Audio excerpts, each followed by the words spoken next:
ஓம் நம சிவாய. ராவணன் வலிமை பெற்ற கதையும் வைத்தியநாதேஸ்வர மகிமையும். சௌனகாதி முனிவர்களே, நான் சொல்வதை அன்போடு கேளுங்கள். துயரங்காரியும் துஷ்டர்களையே விரும்புகிற அரக்கனுமான ராவணன் பூர்வத்தில் கைலாசகிரியில் சிவபெருமானை ஆராதித்து பெருமான் பிரத்யக்ஷமாகாமையால் ஹிமோத்கிரியின் தென் திசையிலுள்ள ஒரு வனத்தில் குண்டம் தோண்டி அதில் அக்னி வளர்த்து அதன் அருகே பார்த்திவலிங்க பிரதிஷ்டை செய்து அந்த குண்டத்தில் ஹோமம் செய்தான். அப்போதும் சிவபெருமான் காட்சியளிக்காததால் தன் தலைகள் ஒவ்வொன்றாக அறுத்து 9 சிரங்கள் வரையில் ஹோம அக்னியில் இட்டான். அப்போதும் சிவதரிசனம் கிடைக்காததால் ராவணன் தன் 10வது தலையையும் வெட்டிக்கொள்ள உடைவாளை எடுக்கும் போது சிவபெருமான் மனம் தாளாது பிரத்யட்சமாகி ராவணனது கையை பிடித்து கொண்டு, உனக்கு நான் பிரசன்னமானேன், உனக்கு விருப்பமான வரங்களை கேள் என்றார். அதற்கு ராவணன், மகேஸ்வரரே, என் மீது நீர் தயை கொண்டு பிரசன்னமாகி இருந்தால் எனக்கு பகைவருக்கு இழைக்காத வலிமையை தந்து நான் அறுத்தெறிந்த என் சிரங்களை எனக்கு மீண்டும் உண்டாகவும் அருள் புரிய வேண்டும் என்று வேண்டினான். அடியாருக்கு எளியாரான சிவபெருமான் அவன் இஷ்டப்படி அபரிமிதமான பலமும் முன்போல் 10 தலைகளும் பெறும்படி செய்து நோயற்ற வாழ்வையும் தந்தருளினார். ராவணன் அவ்வரங்களை பெற்றுக்கொண்டு சிவபெருமானை பணிந்து விடை பெற்று தன் நகரத்திற்கு சென்றான். இதை அறிந்த தேவர்களும் முனிவர்களும், ஆகா, இந்த ராவணனால் இனிமேல் நமக்கு என்ன துன்பங்கள் விளையுமோ என்று நினைத்து பயந்தனர். என்ன செய்வோம், எங்கே போவோம்? ராவணனிடம் துஷ்டர்களான அரக்கர்கள் எல்லாம் சகாயம் செய்து கொண்டு இருக்கிறார்களே, எத்தகைய காரியத்தையும் சாதிக்க வல்லமை உடையவனாக இருப்பானே என்று துக்கித்துக் கொண்டிருந்தார்கள். அப்போது நாரத முனிவர் அங்கே வந்தார். தேவர்கள் அவர்களை வணங்கி, திருலோக சஞ்சாரியே, சகல காரியங்களையும் நிறைவேற்றத்தக்க ஆற்றல் கொண்டவரே, துஷ்டனான ராவணன் சிவப்பிரசாதம் அடைந்து விட்டானாகையால் எங்களுக்கு கஷ்டமுண்டாக சித்தமாக இருக்கிறான். அவன் எங்களை துன்புறுத்தினால் நாங்கள் எங்கே போவோம் என்று வருந்தினார்கள். அதற்கு நாரத முனிவர், தேவர்களே, மகரிஷிகளே, நான் ஒரு உபாயம் சொல்லுகிறேன் என்று கூறி அங்கிருந்து புறப்பட்டு மகதி என்ற வீணையை மீட்டிக்கொண்டே சென்று ராவணனை சந்தித்தார். நாரத முனிவர் அவனை நோக்கி, ராவணா, சிவ பூஜையை பக்தியோடு நீ செய்து வருவது குறித்து எனக்கு மெத்த மகிழ்ச்சி. நீ ஒரு கிருதார்த்தன்.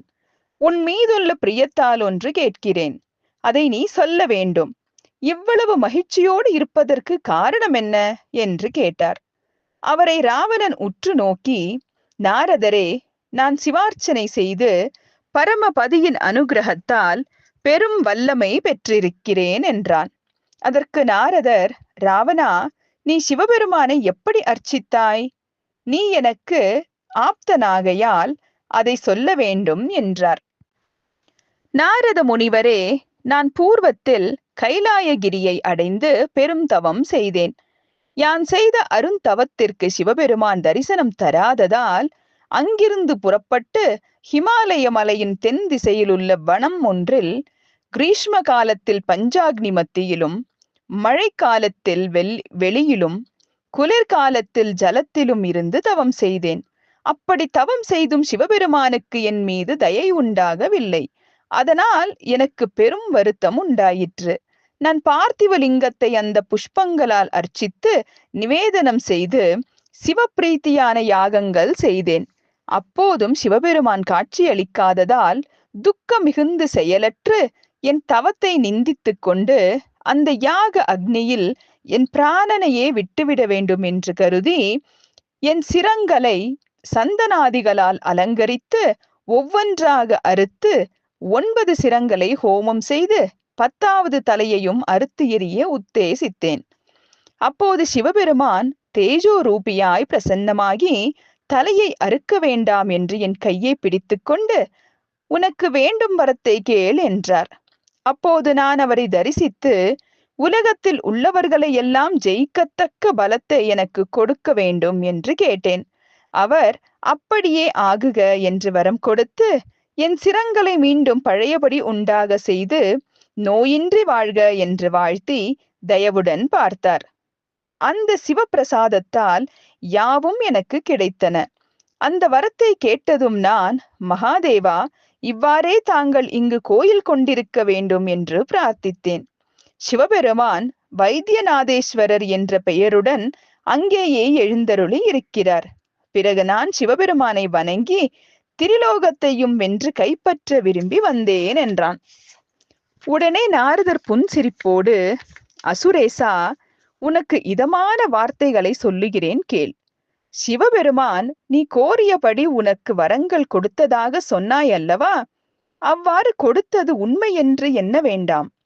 அந்த சிவபிரான் விஷபானம் செய்து தன்னை மறந்தவராகையால் அவற்றை நீ நம்பலாமா? ஆயினும் அவர் கொடுத்த வரம் கைகூடுமா கைகூடாதா என்பதை நான் சொல்லும் காரியத்தை செய்து பரிசித்து அதன் மூலம் தெரிந்து கொள். நீ எனக்கு அன்பன், அதனால் சொல்கிறேன் கேள். அதாவது, உன் வல்லமையை பரிசோதிக்க நீ எவ்வாறாயினும் சிவபெருமான் வீற்றிருக்கும் திருக்கைலாய மலையை உன் கைகளால் தூக்கி எடுக்க வேண்டும். நீ அதை தடையின்றி எடுத்தாயானால் அவர் உனக்கு கொடுத்த வரங்கள் கைகூடி இருக்கின்றன என்று நினைத்து அம்மலையை மீண்டும் முன்னிருந்தபடியே வைத்துவிடு என்றார். ராவணன் அவர் சொன்னதை சத்தியமாக நம்பி கைலாயகிரிக்கு விரைந்து சென்றான். அங்கு சிவபெருமான் பிரமத கணங்களுடன் கொலுவீற்றிருப்பதும் பிரமாதி தேவர்கள் சிவசேவை செய்து கொண்டு இருப்பதும் கற்பாந்தத்திலும் சிறிது கூட அசையாததாகவும் உள்ள அவ்விரசிதகிரியை தன் 20 கரங்களாலும் அசைத்து எடுத்தான். அதனால் அந்த மலையில் இருந்த மரங்கள் எல்லாம் குலுங்கின, அருவிகள் வழி தவறின, பிரம்மன் தன் நிலை தவறி விழுந்தான், விஷ்ணு மூர்ச்சை அடைந்தார். தேவர்கள், பிரமதகணங்கள், மாமுனிவர்கள் முதலிய யாவரும் தம்மை மறந்து இறந்தவர்களைப் போல ஆனார்கள். அப்போது சிவபெருமான் இதென்ன என்று யோசித்தார். பார்வதி தேவி சிவ சந்நிதானத்திலேயே அவர் பக்கத்திலேயே இருந்ததால் நிர்பயமாக சிரித்து சிவபெருமானை பார்த்து கைகூப்பி வணங்கி, சுவாமி, தங்கள் சீடனான ராவணனுக்கு பெருவலிமை உண்டாக வரம் கொடுத்தீர்கள். அவன் யோகியதை மிகுந்தவனாகையால் தக்க பயன் உண்டாயிற்று என்றாள். உடனே சிவபெருமான் ராவணன் மீது கோபம் கொண்டு, ராவணா, உன் கரங்களை சங்கரிப்பதற்காக ஒரு புருஷன் ஜனித்து அவற்றை விரைவில் சங்கரித்து விடுவான் என்று சாபமிட்டார். அங்கு வந்திருந்த நாரத முனிவர் அதை கேட்டு மகிழ்ந்திருந்தார். ராவணனும் கைலாய மலையை பழையபடியே வைத்துவிட்டு சிவபெருமான் தனக்கு கொடுத்த வரம் கைகூடியது என்று கருதி கர்வத்துடன் தன் வழியே சென்று அன்று முதல் உலகத்தை துன்புறுத்தி தன் ஆக்ஞையை செலுத்தி வந்தான். இதுவே வைத்தியநாதேஸ்வர மகிமை. இந்த மகாத்மியத்தை கேட்டவர்களுடைய பாவங்கள் நீங்கும். இனி போகேஸ்வர ஜோதிர்லிங்க மகிமையையும் அதன் உற்பத்தியையும் சொல்கிறேன் என்று சூத முனிவர் சொல்லத் தொடங்கினார். ஓம் நம சிவாய.